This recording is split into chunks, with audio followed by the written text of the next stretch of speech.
post-Week 11 edition of Four Downs here. Four Downs with Rich. Here we go. All right, it's the question that I started my conversation with Steve Mariucci yesterday. What's happened to the Chiefs? Everybody says it's Alex Smith's fault. It's Alex Smith's fault. The fault is his. Let's go to this rookie quarterback and Patrick Mahomes now that we're hitting Thanksgiving week. That's not happening. It's very simple what's happened to the Kansas City Chiefs. Kareem Hunt has disappeared. You could say he's hit a rookie wall. You could say that he might have already started smelling himself. What is it? He's feeling himself. He's feeling himself or whatever. I don't know what's happened to this kid. But his first 5 games over his last 5 games, in terms of yards rushing, his first 5 was 609 yards. He's had 264 yards in his last 5. In his first 5 games, he scored 4 touchdowns. Those are the only touchdowns he's scored this year. He hasn't scored a single time in the last 5 games. First 5 games, he was 5 for 5 in his first 5 games as a rookie with 100 yards from scrimmage. He's only had 2 in his last 5, and in his last 3, 0. And in terms of wins, it's very simple. The Chiefs were 5 for their first 5 with a kid who was as dynamic as anybody, Ezekiel Elliott 2.0 in their first 5 games. They won every single one of them. In the last 5 games, they've won once. You can't win in this league without a running game. And Russell Wilson is proving that, you know, it's times runs through the hourglass fast if you don't have a running game. And Alex Smith isn't, I guess, Russell Wilson. Maybe you could pin it on him in that regard. I don't know. I don't think so. But getting 10 yards a clip or having a matchup nightmare come out of the backfield, they don't have it anymore. It's gone away. Poof. And so without Kareem Hunt running like he did or coming out of the backfield and catching like he did in the first 5 games, the Chiefs are a pedestrian team. They're a sub-500 team. They're normal. That's it. Simple. Now, you could say, where's Alex Smith running here? They still have Kelsey. They still have Tyreek Hill. Sure. Well, they've got nothing coming out of the backfield.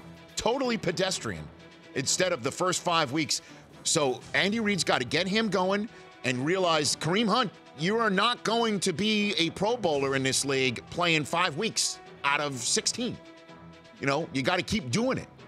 The same way that when I'll just give an example, just in terms of me. I've never run the football in this regard, but when I started at being a television journalist in grad school, and my first piece that I did for Northwestern went on New York television, and my second piece I did for Northwestern went on Good Morning America, my professor, Lou Prado, who is the grand poobah of Penn State football, he called me in. He basically said, "What do you think you're doing here?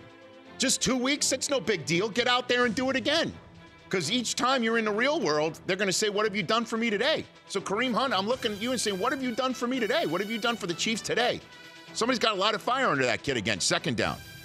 The Jacksonville Jaguars have a shot at the 2 seed. This is not a hot take. With a defense like they have, with a running game like they have, if Blake Bortles can take care of the football and start moving the chains vertically, somehow, some way, the Jaguars, they got to win out. Because I think the Steelers are going to win out with the exception of, let's say they lose at home to New England. They're home for Green Bay on Sunday night. They're at Cincinnati. Home for Baltimore on Sunday night. And they don't usually lose those games at home, but maybe the Ravens can beat them. Home for New England, at Houston, home for Cleveland. I think that's 13-3 right there. Jacksonville's remaining games. They're at the Cardinals, home for the Colts, home for Seattle, home for Houston. That's 3 in a row in Jacksonville. They're at San Francisco and at the Tennessee Titans. If they both wind up, Steelers and Jaguars, at 13-3, the tiebreak goes to Jacksonville. What do you think, Christopher? Long shot? I think Blake Bortles is still their quarterback. I understand. But with a defense and a running game like this, these are all winnable games for the Jacksonville Jaguars. Certainly at home. They shouldn't lose at home, and they shouldn't lose at Arizona this week. They're a better team than the Cardinals, with all due respect to Arizona.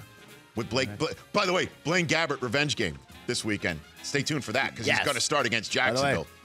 Sneaky good. Okay, third down here on the Rich Eisen Show. The Chargers are the best team at 4-6 right now. And they're just one game out of the playoffs. They have a shot at the playoffs. The San Diego Chargers should go into Dallas this week and even with Tyron Smith back, they should make this a game. The San Diego Chargers are the kings of we should be, just reverse their record. They should be Los Angeles Chargers. Did I say that again? Twice. Damn it. Damn it.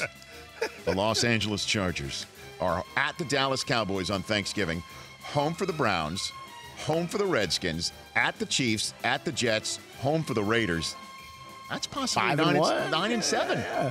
9-7's making the playoffs in the AFC. Oh, 100%. 100%. They've got Phillip Rivers. They've got wide receivers like Keenan Allen outside. They can win some one-on-one battles.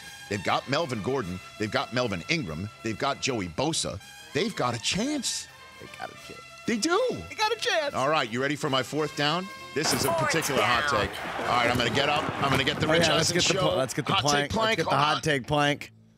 Rich is walking over across the studio. All right. Looking for the beautiful plank. This with thing the, is going to be so hot to the touch. Tell Alvin the Kamara drawn hold on. in smiley face. Alvin Kamara's got to hold on. Alvin Kamara's on hold.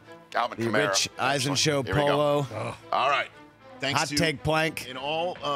Thank you to Kennesaw State. This is the Rich Eisen show hot tank plank with the googly face. Here we go. You ready for this? All right. This could be my hottest take yet. You've had some Fourth hot down. ones. It's as Don Bowie, our coordinating producer, said. Me with a hot take. It's like gas. It feels you got to let it out sometimes. All right. A little too much info, but thank you. Can't hold it in there. Here we go. You ready? The Dallas Cowboys are going to go 0 for 6 without Zeke. They're going to lose their last 4 without Zeke. They're going to lose to the Chargers on Thanksgiving. The Dallas Cowboys, after all of that, are going to lose to the Redskins on Thursday Night Football. Certainly if the Skins, who went into Seattle and New Orleans, show up, they're going to beat them. They're at the Giants. Ben McAdoo's hair is slicked back, and he's going to have a team, okay? Brutally honest. Brutally honest. Eli is going to go for revenge in Yes. MetLife. Then they're at the Oakland Raiders. Their last game without Zeke. Amari Cooper's going to have 300 yards receiving. That's what I'm talking about. All right. And then Zeke comes back after that. Who knows? But those are 4 losses potentially right there. Yeah, I think you're right. Dallas looks lost, Dallas man. could go 0 for 6 without Zeke. And Jerry Jones will be so pissed. I wouldn't want to be within 100,000 yards of him. Not a damn debate, guy. That's my fourth down with my Rich Eisen show hot take plank. The Rich Eisen Show, weekdays at noon Eastern on Audience.